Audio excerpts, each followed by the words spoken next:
Please কথাগুলোর এমনি তুমি টুইস্ট করো না। ওকে করলাম না, তো বলো আমাকে যে কি এমন মহৎ কাজ করতেছিলা যে আমার মেসেজে রিপ্লাই করতে পারো নাই? ফারিয়া প্লিজ। হ্যাঁ বুঝছি, এবারও ইন্টারভিউতে কিছু হয় নাই তাই তো? জবটা হয়েই গেছিল, কিন্তু স্যালারি 12,000 টাকা। এখন পর্যন্ত জবটা হওয়ার চান্স আছে। আমি কি করবো, আমার একটু সাজেশন দাও না।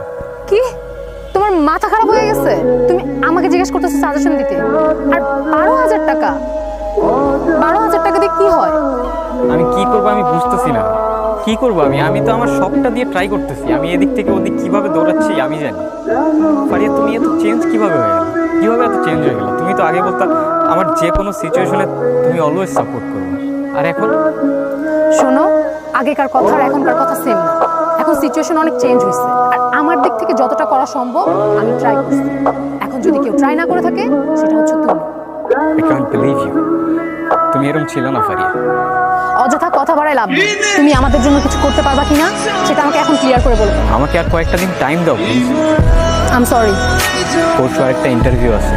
কোম্পানিটা ওয়েল নোন আর স্যালারিটাও ভালো, আর ওদের সবগুলো রিকোয়ারমেন্টের সাথে আমার স্কিলগুলোও ম্যাচ করে। আই হোপ জবটা হয়ে যাবে। এটাই কিন্তু শেষ। আর মনে রাখো, একটা হ্যান্ডসাম স্যালারি মানে 50-60 হাজার টাকা, এমন না হলে কিন্তু আমার বাসা থেকে মানবে। আচ্ছা, আমাদের নেক্সট কবে দেখা হবে? যদি জবটা পাও শুধুমাত্র তাহলেই দেখা করতে এসো, আদারওয়াইজ এটাই আমাদের শেষ দেখা।